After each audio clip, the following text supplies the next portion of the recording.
Wings of the Iron Eagle: The Rise and Fall of the Luftwaffe's Aces. In the tumultuous years leading up to and during World War II, the skies over Europe became a deadly theater of battle, where the roar of engines and the crackle of machine guns defined the fate of nations. Among the most feared and legendary aviators were the pilots of the Luftwaffe, Germany's aerial might, who rode the winds in aircraft that pushed the boundaries of aviation technology. This is the story of those men and their machines, an intertwined tale of triumph, loss, and the slow unraveling of an empire that dreamed of air dominance. Chapter 1. The Birth of Eagles. The Luftwaffe was born from the ashes of World War I, a time when German air power had been crippled by the Treaty of Versailles. Yet, by the early 1930s, Germany, under Adolf Hitler's regime, secretly began to rebuild its air force, recruiting young, ambitious pilots and pushing the limits of aeronautical engineering. The Messerschmitt Bf 109 was one of the first fruits of this effort, a sleek, agile fighter that would go on to become one of the most iconic planes of the war. Anecdote: flying the Bf 109 was like dancing with a panther, remembered Gunther Rahl, one of the Luftwaffe's top aces, with a nostalgic smile. It had a temper, but if you tamed it, no enemy could touch you. Rahl, with 275 confirmed kills, would often recall his first combat mission, flying over the green fields of France in 1940. I was 20, barely old enough to drive a car, and there I was, alone in the sky, with the fate of nations resting in my hands. I could feel my heart pound louder than the engine. He hesitated, then added, "It was terrifying and exhilarating." Chapter 2. The Blitzkrieg and the Glory Days. As Europe was plunged into war in 1939, the Luftwaffe unleashed its formidable power during the Blitzkrieg, the lightning-fast strikes that overwhelmed Poland, Belgium, and France. The Heinkel He 111 and Junkers Ju-88 bombers sowed chaos below, while the Messerschmitt Bf 109 and Focke-Wulf FW 190 fighters provided air cover. In the early days of the war, the Luftwaffe's pilots believed they were invincible. One of the greatest testaments to the Luftwaffe's success was the Battle of France, where the German pilots ran wild in the sky, outmatching the Allies' outdated aircraft. Hermann Göring, the flamboyant and ambitious head of the Luftwaffe, saw the early victories as proof of his genius, making bold claims that the British Royal Air Force would be swept aside just as easily. Reminiscence: "We thought we were untouchable," Hans-Joachim Marseille, the Star of Africa, would later recall.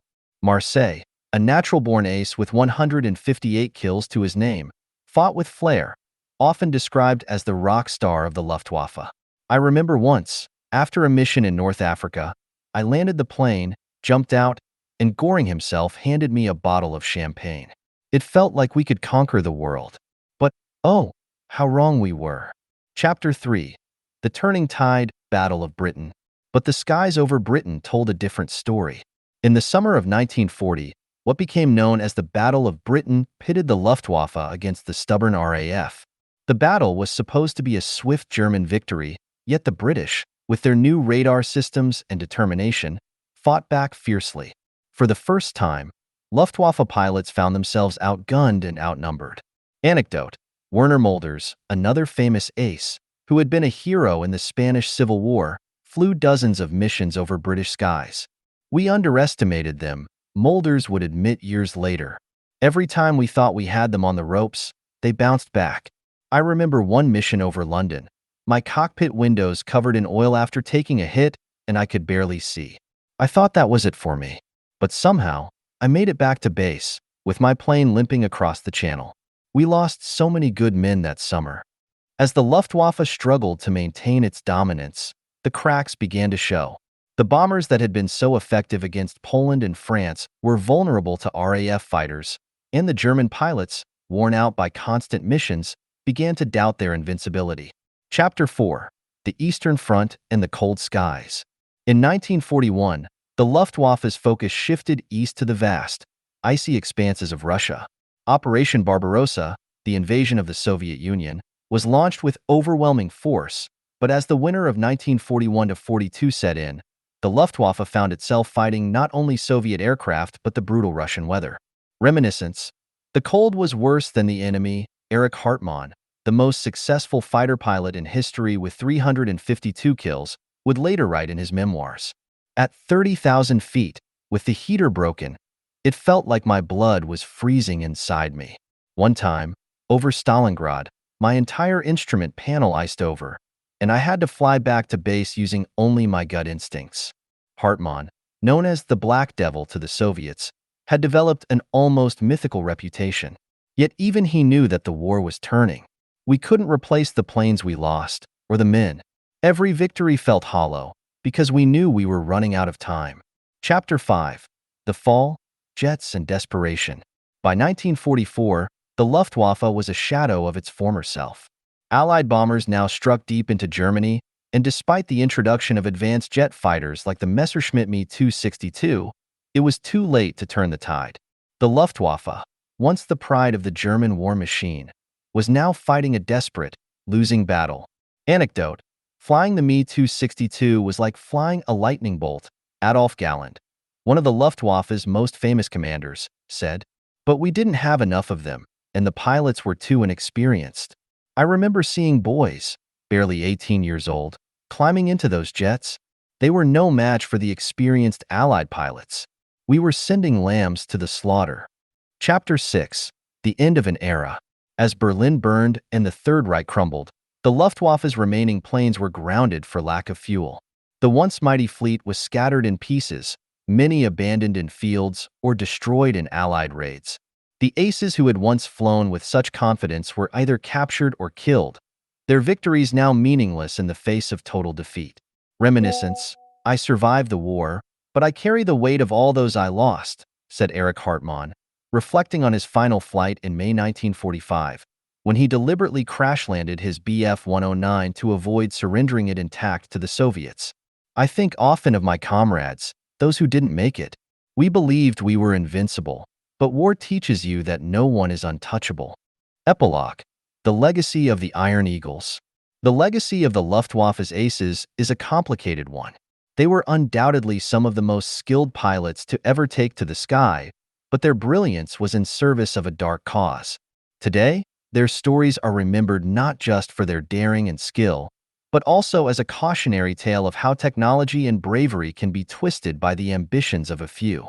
The planes of the Luftwaffe, the Bf-109, the FW-190, the Mi-262, are now relics in museums, their engines silent, but the stories of the men who flew them, soaring into the clouds with a mixture of fear and exhilaration, remain etched in history. In the words of Gunther Rahl, we flew with the belief that we were writing history. And we did, just not in the way we imagined. If you've enjoyed this video, don't forget to hit the like, share, and subscribe buttons to stay updated with more content.